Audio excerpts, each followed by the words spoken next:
Hoy es un día difícil porque hay que analizar a fondo, tratando de ser realista lo ocurrido. Y es difícil porque cada pulpero alaba su queso. Yo viendo las informaciones me asombra porque hay gente que, ¿cómo es? Se niega a ver las realidades y las verdades. Egle González Lobato es nuestro invitado de hoy. Egle que sabe mucho del CNE. Una vez Egle quería ser miembro del CNE y yo fui su jefe de campaña. Y no gané. Eso no habla muy bien de nosotros. Creo que... Tú sabes que yo contaba ayer, Egle, que durante los 20 años que yo tengo en Globovisión, yo no tengo 3 días aquí, me ha tocado los domingos, día de elecciones, dar análisis, entrevistas, Sí. opiniones sobre el hecho electoral, a la hora en que se producen, ¿no? Entonces ya uno cuando llega a la hora ya sabe lo que ocurrió. Yo anoche a las 9 de la noche ya sabíamos lo que había ocurrido. Sí.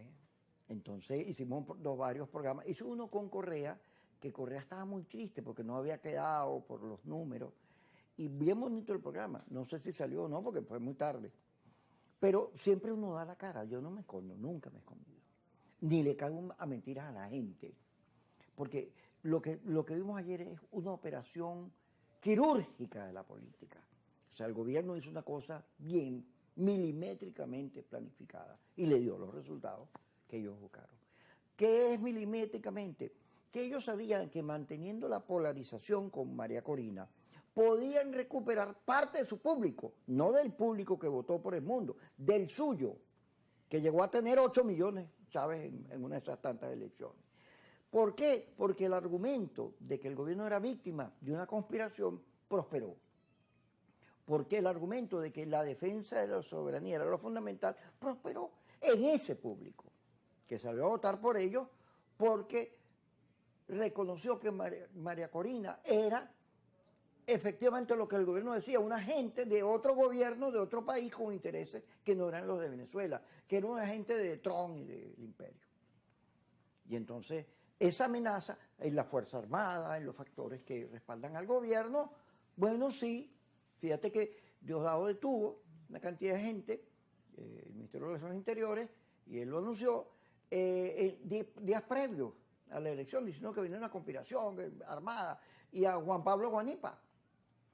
Y cuando detienen a Juan Pablo Guanipa está vinculado casi a la rueda de prensa que hacen en Washington con Almagro, que es más pavoso que Marco Rubio, al lado, en Washington, hablando de las maravillas de la operación y dándole las gracias a todos los que ayudaron a eso.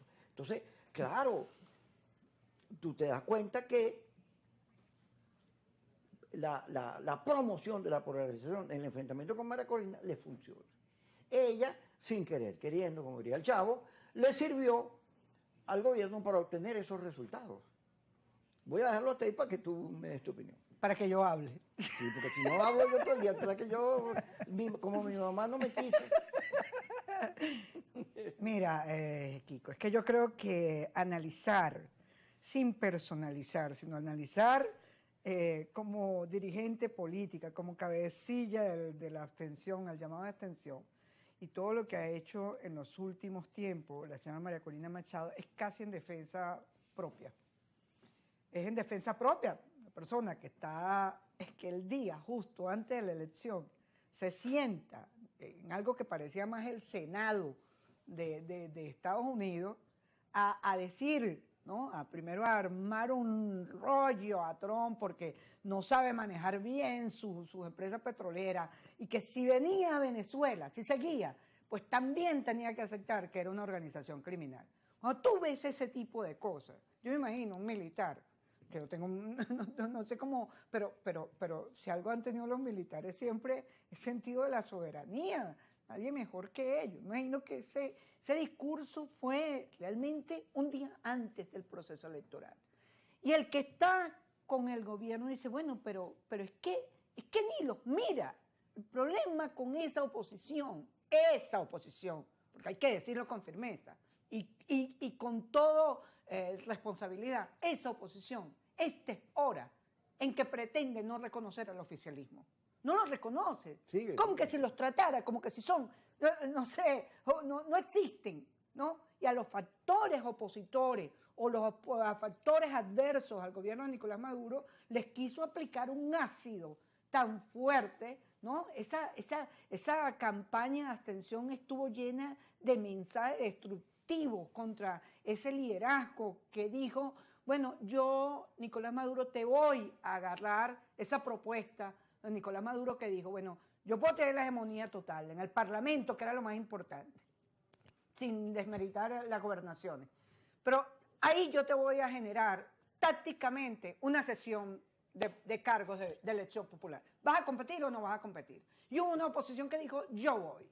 ¿Cuál era la idea? La idea era el gobierno, con este sistema electoral se genera una sobrerepresentación de las mayorías. El gobierno no iba a perder la mayoría, pero iba a compartir por lo menos hasta un tercio.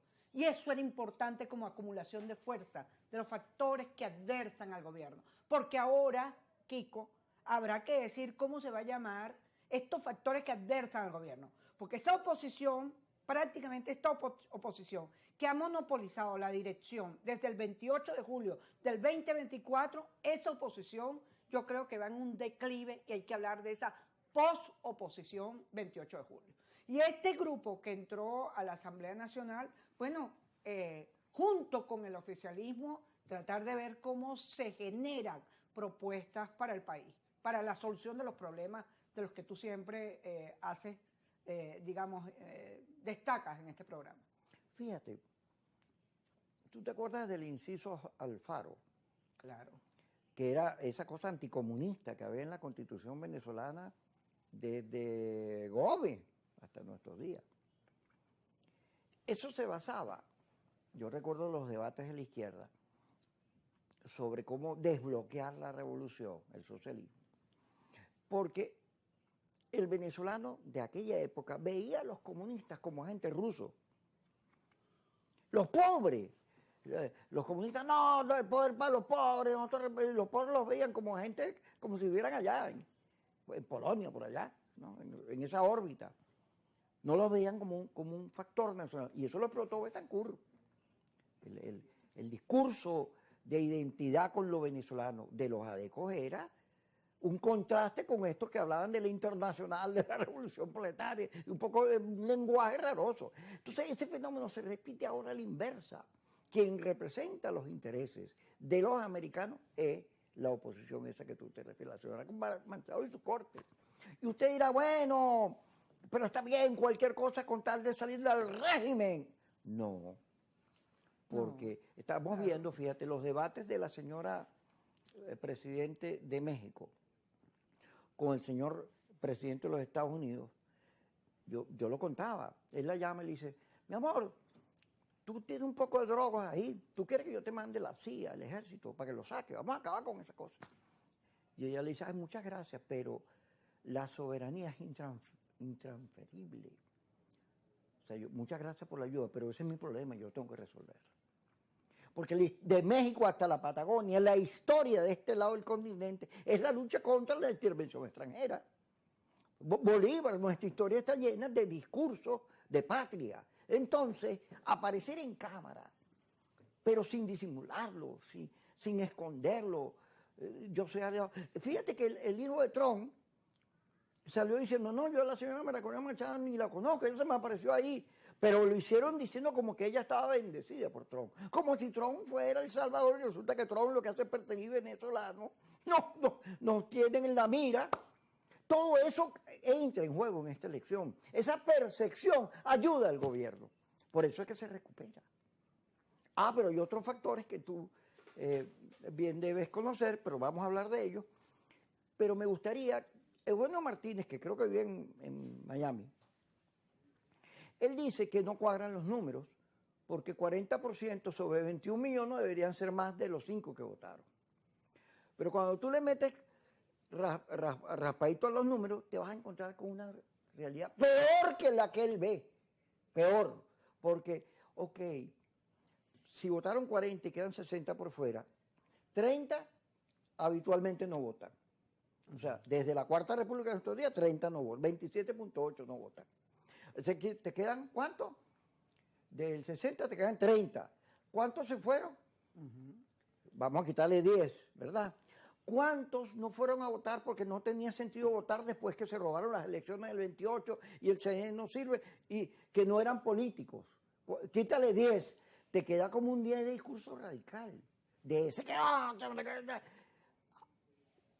Eso no lo vas a ver. O sea, la influencia del discurso radical fue utilizado por el gobierno para la operación quirúrgica. ¿Cuándo regresemos?